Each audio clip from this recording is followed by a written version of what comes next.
Hey guys, welcome back. It is your favorite game of the month, and I'm here with a book game for you. This is Bloody Lane, a solitaire war game. It is by Mr. Vince Cooper, and they were nice enough to send me a copy of the book. Now, Mr. Cooper has done some other games. He got some games released by DVG, Field Commander, and Valiant Defense Guadalcanal, and also some other book games. So he's got a few games under his belt. Now, Bloody Lane is about a battle that happened in the Civil War near Antietam Creek, where a Confederate defensive line was set up, and over a period of time, waves of Union troops started crashing into it. And at first, the Confederates are doing a really good job holding the line, pushing the Union troops back. A lot of the first guys they were fighting were raw recruits or inexperienced, and there was a lot of confusion amongst the Union troops. They started getting pushed back. Some of the Union reinforcements mistake the first waves for enemy troops and fired upon them. But as the day progressed and more waves of Union troops started showing up, the Confederate lines started to slowly have their own confusion and breakdowns. They were able to hold out for a period of time, but they started taking damage where their guns were being taken down, their own artillery. They started to run low on ammunition.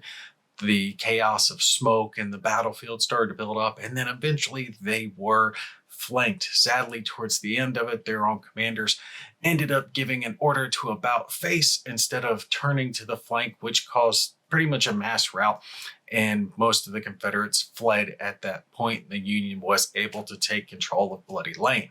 What you do in this game is kind of like a States of Siege style. You are the Confederate line, and you're trying to hold out against waves and waves of Union troops as they pour down and attack your position. So let's go down to the table, show you the game, give you a little example of how it all plays, and then we'll come back up here for some final thoughts. All right, so here we are down at the table. Now remember, this is a book game.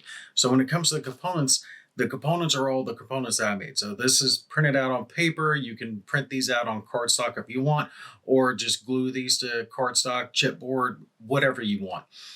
These are just two plain sheets. I printed out the counters and I glued them to some chipboard and then cut those out. And then I actually used my laminate rounder to clip all the counters to make them look that much better.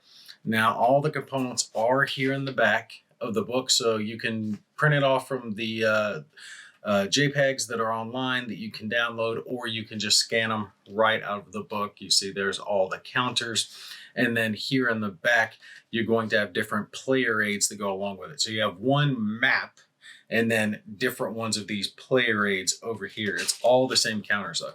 So you see here at the top it says beginner, and then we've got easy, easy plus, regular, and then on up. So there's multiple different levels that you can play with the game. The only part that I did not print out was the cards to the game. That's an optional component that you can include if you want to, but you do not have to. So I'm gonna set the book to the side, but understand all this is coming from the book. All the rules are in the beginning of the book. The first half's all rules, and then we get into the components that are in the back of the book, which is all of this that you see here. So what's our purpose? What are we doing? Well, in this case, you are playing as the Confederates, and this has that States of Siege style that you're going to be holding off wave after wave of oncoming enemy forces. In this case, it is a large amount of Union troops that are going to be pouring down from the top of the map. So they're coming down from up here, ding, ding, ding, ding, ding. And if they ever get to where your troops are down here at Bloody Lane, you lose. That can only happen if your forces become shattered. They've basically taken so much fire and attacks, they're just crushed. And then the Union forces can charge you, and then you're dead. So the neat part about this game, though, is that you don't need a whole lot of stuff to actually play. You just need this sheet, and then this sheet here, and the counters. all the game stuff that you need to know is located right here. And I do like the fact that there are multiple levels of this. So it mainly comes down to the events, which is located here.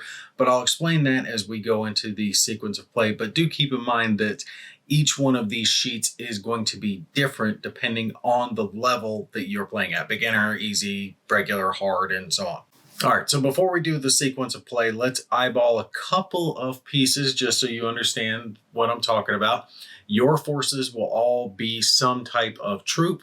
Here we have the 6th Alabama, 2nd North Carolina, 14th North Carolina, 4th North Carolina, a lot of North Carolina here. All my home state representing. And you'll notice that there is a number on all of these. Now, all of your forces have 5. Think of that as like their step value. That's their cohesion rating. So that value allows you to perform a lot of actions, but as you take hits, that cohesion value will go down. It'll make it harder for you to perform actions and then end up making you shatter. There are cohesion counters that you will use to designate their different cohesion levels as they take hits. When it comes to the Union forces, they all have the same values on them. So you got the 1st Delaware here, and you see their highest cohesion rating is a 2, so it's not as high as our forces down here, but they've got that W1 on there as well. And that comes into what wave they come onto the board. So if we look at our turn deployment thing right here at the top, wave 1, wave 4, wave 8, wave 12. That is when Union forces will start coming onto the board and start doing their little march down towards Bloody Lane. So those are our forces. Our forces are gray, Union forces are blue. Below our forces, you see it says mini ball, and we have mini ball 4. That's what we start with. All that is basically your ammo. As your Confederate forces take shots at these oncoming Union forces, you will decrease this down. There are counters in the game. See mini ball 3. So as you take a shot, you'll flick that off and count it down. And one of the actions you can take is to reload, but we'll get into that when we start talking about our Confederate actions. Besides that, down here we have Confederate artillery. Up here we have Union artillery. And there's also another Union guy over here, Tidball. He's also Union artillery, but he operates just a little bit different. There is a counter for each battery, right? So we have 3 batteries for the Confederates, 3 batteries up here for the Union forces, and each one of those represents 2 guns. There are counters that you can use to designate when a battery is reduced strength. So as they take hits, they'll lose guns, and as you lose your guns, you'll reduce the amount of times that you're able to fire. That is going to apply to both the Confederates and the Union forces, with the exception of Tidball up here on the right. His forces are tucked away somewhere to where the Confederates can't fire at him. He's always going to get to fire at the Confederate forces. He will fire every turn 3 times. The Union forces up here may or may not fire on your guns or your supply lines, but that's going to depend on the choices that you make. So those are the counters that we have here on the board. Besides that, you do see that we have our different lanes here. There's 5 different lanes that the Union forces are going to be coming down. And there are some modifiers that are listed down over here. The left number is for your Confederate forces and the right number is for the Union forces. And that is going to be a modifier that is applied when you are firing at those different ranges. The Confederates have a little better chance than the Union forces when it comes to making their shots. Also up here at the top, the very first position, it is marked down as a auto move, which means that when Union forces are in this first line of squares, they will automatically choose to move down. They're not going to stay up here unless they have no choice, in which case that means another Union force is in front of them, blocking them from moving down. All right, so how do we play the game? Well, the game is going to be operated off of our sequence of play up here on the right, and it lists down, let me grab this up, all our different phases. The supply phase, the reset your artillery, their artillery, event phase, action phase, remove exposed tokens, Union deployment, Confederate action, and end of turn. So on this very first turn, you'll notice that there are no Union troops on the board. They don't come onto the board until the Union deployment phase, which is after we've got all our other stuff done. But I'm going to go ahead and throw some on the board real quick just to use as examples. Okay, so I've thrown 3 Union forces here on the first lane. That's done in the first turn. We're just going to say we're in the second turn for now, just as an example, so I can have Union troops here on the board. First thing is our supply phase. Our supply phase is when we are going to issue out either ammunition, reinforcements, or orders. They are listed down here in the upper right portion of our player aid, and some of those tokens are limited. Ammunition tokens and reinforcement tokens are all limited. So you will have 5 ammunition tokens and 3 reinforcement tokens for the totality of the game. Each one of those tokens will confer 3 points. So our supply track down here, let me grab a order marker. So right here are our order markers. We've got orders, ammo, and reinforcements. These are the 3 supply type of tokens that I was talking about. Each turn in your supply phase, you will choose one of these tokens to be placed here on these squares, S1, S2, S3. And they're basically moving along this street until they can get to Bloody Lane and be used. But it's not until after they escape from S3 here that they can be used. So your first supply token that you get to actually take advantage of, you're not going to get until the 4th turn. Let's say we're choosing to do an orders because we've got full ammo. We haven't taken any damage yet, so we don't need reinforcements or supplies, and those are limited. So we'll place an orders token right here in our first square. Each turn in the supply phase, you'll move the tokens 1 space to the right and then apply a new token of your choice. Like I said, those orders tokens are unlimited, so you can throw as many of those on the track as you want, and these orders tokens are able to be used to give yourself re-rolls during your Confederate action phase. However, they can only be used during the turn that they become available. So looking at it here, we've got our token in the bottom right. Let's say it's the turn where it comes off and it is placed in our orders box. That turn alone, you can use this orders marker. If you don't use it, then you lose it and you'll continue moving along with your supplies. Now, one of the things you'll notice though, is there's numbers in the bottom of this. There's 3 sets of numbers. Let's look at our ammo token to see a better example. You see the first one is a 2, second one is 2 to 3, third one there is 2 to 4. Orders has a dash and then a 2 and then a 2 to 3. That brings us into our artillery phase. When you are conducting artillery fire, first thing that you're going to do in your sequence of play is you're going to reset any of your Confederate artillery if they had fired previously. So if they fired previously, you'll rotate them 90 degrees to indicate that they have fired in the previous turn. You can reset them and they're effectively reloading. So your artillery can only fire every other turn. They'll fire one turn, the next turn they got to reload, and then the turn after that they can shoot again. When your artillery is ready, you can choose to fire your artillery or you can hold your fire. So if you choose to fire your artillery, that's actually going to affect what the Union does. So the Union is either going to do counter battery where they fire at your guns, or they're going to conduct fire against your supply lines where they try to destroy your tokens. And that's where those numbers on the bottoms of those supply tokens come into play. Down here at the bottom, it shows you a number 2 to 4, and that is your 2d6 roll that you're going to roll trying to hit their artillery, and then their numbers to hit are located above them. For Tompkins up here, it's a 2 to 5, and for Tidball, it's a 2 to 3. So just as an example, let's say that this turn we choose to fire because we want to try to take out some of these Union guns. Well, we've got 3 full batteries, so we can fire 3 times. We'd roll 3 2d6s, and we're looking for a 2 to 4 on a 2d6 roll. So it's not a very easy shot to make. There, we've missed again. And here we missed again. So we missed all 3 of our shots. Then we go to the Union artillery phase. That's the next step in our sequence of play. And like I said, they are either going to fire at your artillery or your supply lines, and it's all based on whether or not your artillery fired or not.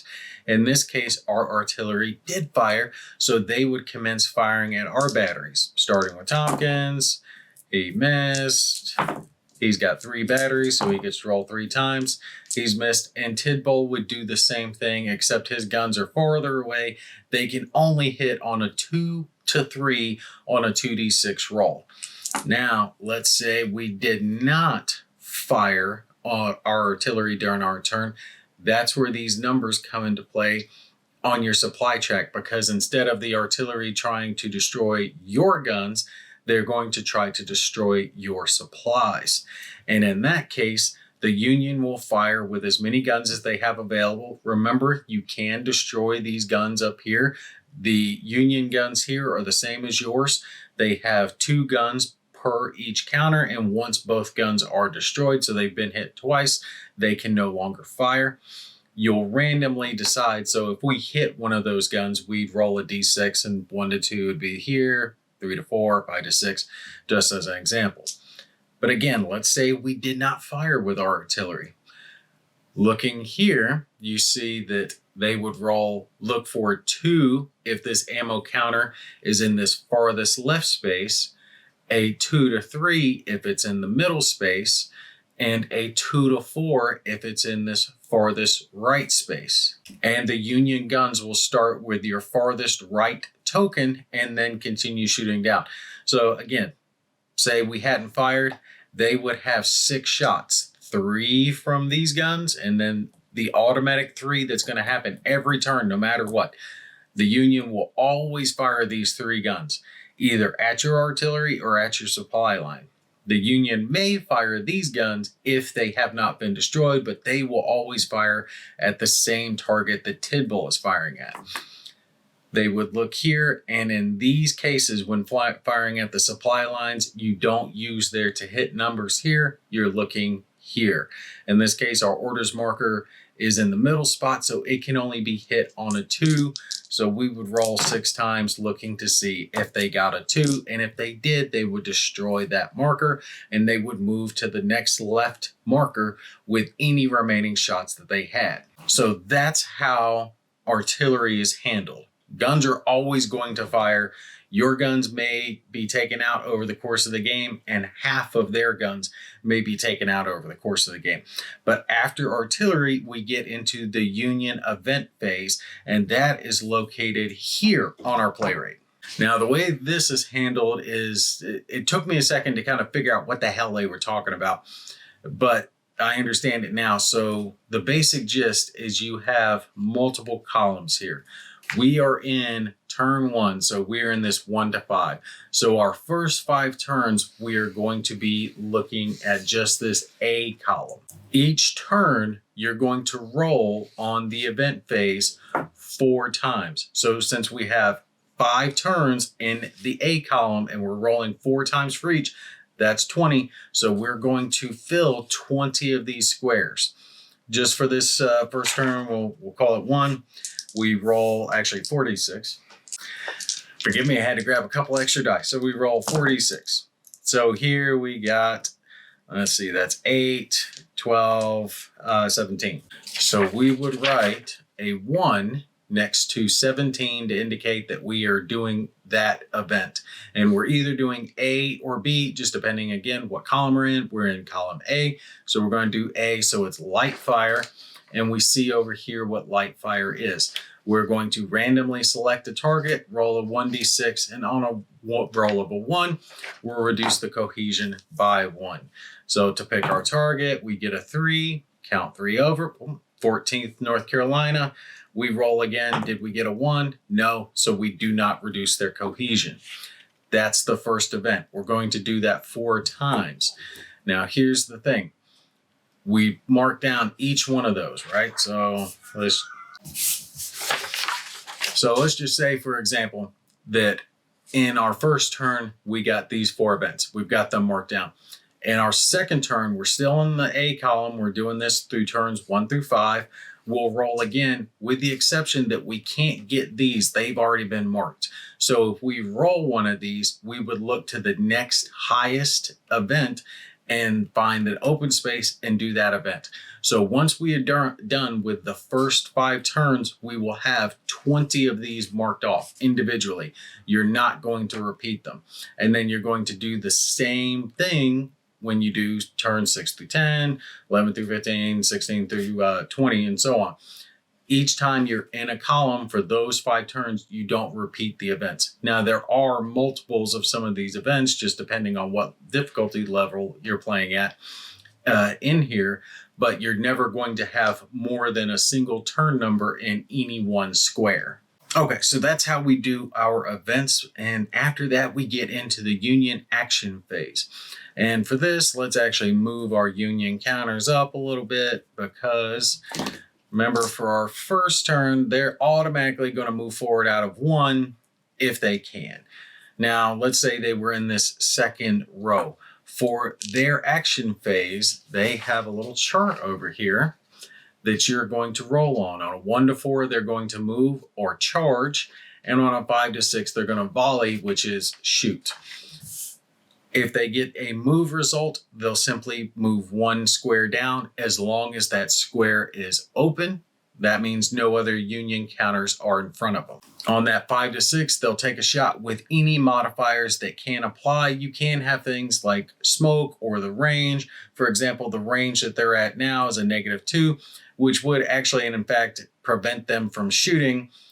They can't even shoot while back at row 1. Row 2 here, it's a -2 to the cohesion, and the cohesion is the number that you're looking for.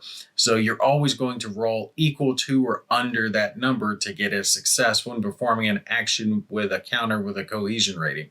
In this case, none of these counters could, but let's say it was a -1 instead of just -2. They would just roll, they're looking for a 1, yay, they would get a hit. And if that was our first Delaware there, we would mark down the 6th Alabama as the cohesion is now 4 instead of 5 because they succeeded with their long range Hail Mary shot. You will do that with all of the counters that are the lead most counters, and then you go back and do it with the counters that are behind them. So you're always going to try to activate all of the union counters. You'll just do it in the lead counters first, so whoever's lowest first. So I'm not going to get into every specific rule, but just as an FYI, when union counters do roll a natural 1 when taking a shot, you would roll again looking for a 1 or 2. And if they do succeed on that roll, they will reduce your officer count. Officers are something that provides extra bonuses and the like to your Confederate troops. The counter for that is up here at the top. But our first Delaware almost did take out an officer when they were performing their shots.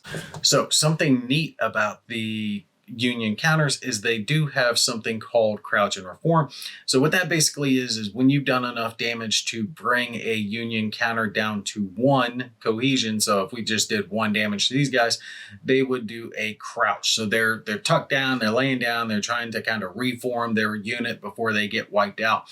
If you do another damage to them, they're going to be killed off and you remove the counter. But if there are other counters behind them, let's say our 14th Connecticut was back here, they can potentially, if they succeed at their cohesion check, switch places and take charge and continue the attack on, which gives our Union troops here a better chance to try to reform. It kind of prevents you from having a scenario where you get Union troops bogged down, where you've done so much damage to them, they're all kind of crouched on the front lines and not attacking you. And like I said previously, if you end up in a scenario like this, where we have our 14th Connecticut, and let's say our 6th Alabama here had taken a lot of damage and they're shattered. So that means they've taken 5 cohesion hits. They're completely just decimated. They can potentially reform and try to get themselves back in the fight. But if our Connecticut here does get a charge order, they can move in. That is a lose condition for this game when your frontline troops here become shattered, lose all their cohesion, and Union troops are in position to charge and take the point. But after our Union action phase, when they have performed their moves and their volleys and any charges that they're going to do, you will have the deployment phase. That's when I was mentioning it before. That happens on turns 1, 4, 8, and 12. You'll randomly roll to see what units are going to come onto what track. There's going to be 3 units in the first turn, 3 and 4th turn, and then 4 units each for turns 8 and 12 that are going to come onto the board. Finally, we get to the Confederate action phase, and that's when you get to actually make some choices with your Confederate troops. And that is going to be listed down here on our dice roll. So we get to roll 4 dice and place them here, choosing our actions. And just as an FYI, we do have a Union deployment table right above this that shows you when and where these guys are coming in. And again, that's just based on the rolls that I was mentioning. So for our Confederate action phase right here, we would roll our 4 dice. So let's say we roll them. We get 4, 4, and actually I'm going to change one of these to 6 to use as an example. So looking at our action chart here, if you roll a 1, that's no action. So sadly, we lose this die. We don't get to perform an action with it. With our number 4, we can either choose to do a reload or a quick reload or an inspire action. With our 5, we could choose to do a fire or exposed or oblique or a reload. And 6, we get to choose to do whatever action. So 6s are basically wild cards. You can choose whatever you want for those. So when it comes to our actions, we can either do the action or we can do what's called a boosted action. So the fire actions are what you would expect. Fire, you get to either fire straight ahead with the modifiers that are going to be in play. Again, yours, as far as range, is on the left side, and any exposed markers or smoke markers will affect that as well. And you're simply rolling equal to or under your cohesion value to decide whether or not you make that shot. So what I mean by a boosted action is, let's say, just as an example, we got a couple of 5s that we could use as fire actions. You can assign 1 die to do the action and a separate die to that. And what that does is effectively give you a +1 to whatever action it is that you're trying to do. So in this case, if we're trying to shoot, instead of having our cohesion rating be a 4 or 5, whatever it is, we get to add a +1 to that, giving us a much better chance at succeeding. So when it comes to the actions you can perform, you can either fire ahead or you can fire adjacent to you. That's the oblique shot. When you do perform a fire action, just like your artillery, you will turn the counter sideways, and that indicates that this unit has fired. They're not able to fire again until they perform a reload action. When you do perform a reload action with that specific unit, do not forget that you do have to take down your mini ball on whichever one is performing the reload. That's when you'll have these ammo counters coming through, and once you get the ammo counter back, any of the mini balls that you have reduced, you can increase them back up to 3 points for each ammo token that comes. And that's for any of them. You don't have to assign them all to a specific lane. So you could give 2 here or 1 over here, but the max that you can have is 4 mini balls. Performing an exposed fire action will allow you to gain a +1 bonus, so it makes it easier to hit, equal to or under your cohesion rating, but you're adding 1 to it. But that also leaves you exposed, which means on the next Union activation, if they choose to shoot at you, they get a bonus to their cohesion when firing at that exposed unit. Like I said, reloading is just reloading the unit, reducing your mini balls. And an inspire action allows you to try to increase the cohesion rating of your units by 1, and you can do up to as many inspire actions as you have officers still available. You start with 4, and multitudes of different actions will cause you to lose officers over the course of the game. Like I said earlier, if the Union gets a sharpshooter shot and they're able to take out one of your officers. Any of those above actions that I talked about can be boosted by applying 2 dice instead of a single dice. But remember, you're making it easier to perform that action, but you're giving up another action to do so. After you have performed your 4 actions, whatever they are going to be, you do your end of turn phase. That's where you'll do things like tick down smoke markers and the like. And then you just simply go back to the beginning of the supply phase of your next turn. All right, so that gives you the basics. There's a little bit more going on underneath the hood, but you understand the basics of how you're going to play Bloody Lane. Let's go ahead and go back up for some final thoughts about the game. All right, so you have seen Bloody Lane and how it plays out. I didn't show you every single little piece of it, but I showed you enough to give you a good idea of how Bloody Lane plays. Now, usually the first thing I review when it comes to the components of a game, or when it comes to a game, is its components. Here, I can't really review the components per se because they're my components. It is a print and play style game. Now, like I mentioned during the video itself, the components are in the rule book itself. So you can scan these and print them off, or you can download them online and print them off. I'd probably go with the latter. I think you'll get a cleaner look on them if you do it that way, especially for your counters. I found the counters worked well enough. It threw me off at first because I'm like most of you guys, I'm used to square counters, and these were rectangular counters. But I just printed it out, glued it down using some stick glue to a sheet of chipboard, and then cut it out with a pair of scissors. If you go with a thin enough sheet of chipboard, you get counters that are countery enough to feel like counters in your hand, but it's not so thick that you can't cut it out with just a regular pair of scissors. And I was able to actually clip these using my Oregon laminate counter clipper thingy, and gave them that pre-rounded look. So I was really tickled about that. The rest of it, it's just a couple of sheets you've got to print out. The player aid itself that gives you the rundown, the orders and the Union events, that whole sheet, you don't even really need to print that out. The only one you have to print out is the one that is going to hold all the counters. So it can be a space-saving measure. You can print out the player aid, though, if you do need it and you don't want to have the rule book out while you're playing the game. As far as the images go, because I'll review the components as far as like the images that you are printing out, counters perfectly serviceable. It took me a second to realize exactly where I needed to cut them. You know, make sure you look in the rule book first, because like I said, they're rectangular, so it threw me off. I was like, do I cut it in a square shape? But no, that's 2 counters. No, don't cut it that way. It's really easy to look at a picture, especially just the front of it, to figure out where you need to cut these counters. They all work perfectly fine. They're all clean. They have just the information you need to know on them, and it's easily legible. Same for the player aids themselves and the battle board that you're going to be printing out.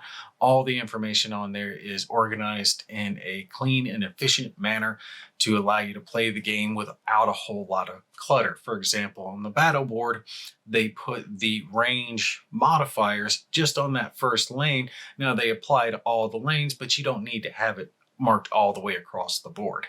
Also, as a benefit, if you are someone who does have, lesser eyesight, have problems reading, maybe smaller print, since this is a print and play, you can expand it out a little bit and give a larger type if it makes it easier for you to be able to read it.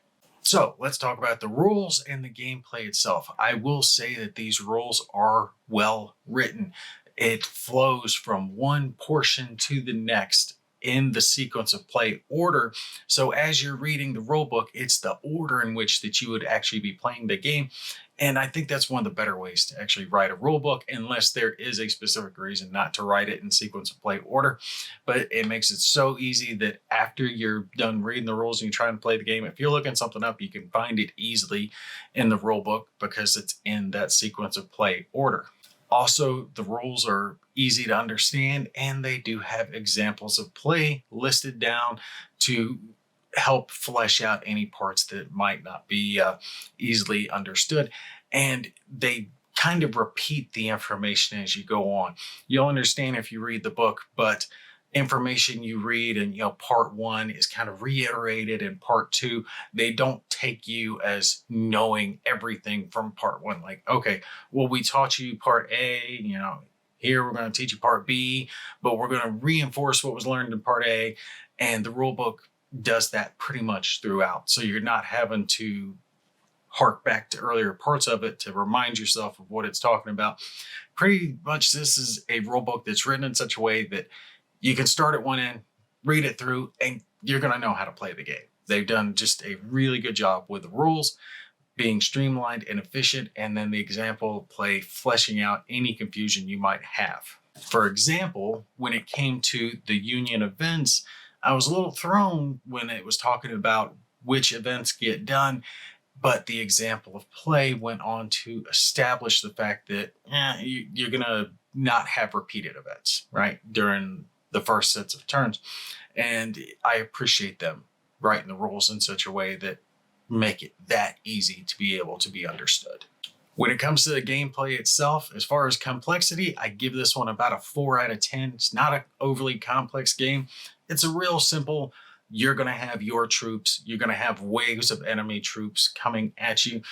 Same style we've seen in many style games, the States of Siege style games, where you're fighting off something. You can have it in any type of genre you want, sci-fi or fantasy, or in this case, Civil War. It works well for the battle, especially since the battle had that style of combat going on with the Union troops coming wave after wave after wave and eventually overwhelming the outnumbered Confederate troops who were trying to hold Bloody Lane. One of the things that I especially liked when it came to this game and the gameplay was the way that the reinforcements work. And I'm not talking about like reinforcements as just troops, but the orders, the ammunition, and actual reinforcement points, that there's that delay, right? So you would have the S1, S2, S3 boxes going around into your actual lane of troops. And that helped kind of signify the fact that when orders were passed, this is the Civil War, they didn't have radios, right? At best they had a runner. So you couldn't just immediately have your troops react. It's going to take a sec for it to get over there. Same if you're trying to haul in the ammunition or you've got reinforcement troops who are coming in to fill holes in the line. It's going to take them a little while to get over there. But the Union guns were pounding those positions throughout the course of the day, so they can be taken out. And it's so intuitive with the numbers being on the counters themselves, whether it's a 2, 2 to 3, 2 to 4, whatever, 2d6 roll, to have that piece of supply be taken out. And that just signifies, let's say it's a ammunition wagon. So you're sending ammo back up to the front line. Well, it took artillery fire and got taken out. Or orders, which are unlimited, unlike the ammunition and reinforcement points, it could signify that the runner was taken out as he was trying to bring orders to the front. So now you're going to have to send those orders again with another runner, but you have to start back from the beginning.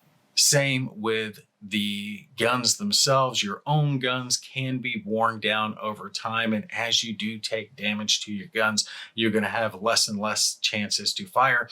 But when you do fire your cannons at the enemy is going to turn all of their guns on you for counter battery fire, which can be a tactic you can use if you have reinforcements or ammo, something that's limited, working its way through the supply line.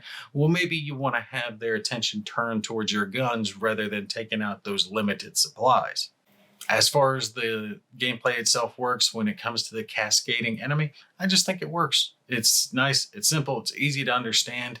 Shots are easier to make as they get closer. When the Union troops get right on top of you, they're going to try to charge your line, and they succeed if any of your troops get shattered and then charged. So basically, if the Union troops make it to your line and overrun your troops, then of course you've lost Bloody Lane. I will say that there is a good amount of replay to this game because there is the multiple difficulty levels that you're going to play. But on top of that, it's not always going to play the same. And this is something that I like that they did. There's going to be the same units coming at the same time. So the West Virginia 101st, whoever it is, they're going to come on the same turn. That 1, 4, 8, and 12 turns. However, the line that they're going to go on is different each game. So you might have Union troops that are all closer to the left, or they're spread out, or they're, whatever direction they end up on the board, but it's not the same each game to game to game. So not only do you have the different difficulty levels, which changes things like the events and choices the Union troops are going to make, but the Union troops aren't going to be using the same pass each time, which gives you that variability that you need to have the gameplay have decent replay value. So ultimately, Bloody Lane does get a recommend from me. The gameplay is good. The component quality is good. Depending on your own artistic skill, should we say, some of us are a little better at gluing and cutting and all that stuff than others, but it's not hard to make up these components. It's gluing down a piece of paper to some chipboard. It's really not hard. The gameplay is fun, and the replay value of the game is relatively high. So with the cost that you pay for a book game versus the amount of gameplay that you can actually get out of it, it is very high. So for me, Bloody Lane is going to get 1 self-printed baggie of counters out of 10. All right, y'all take care. I'll catch you in the next one.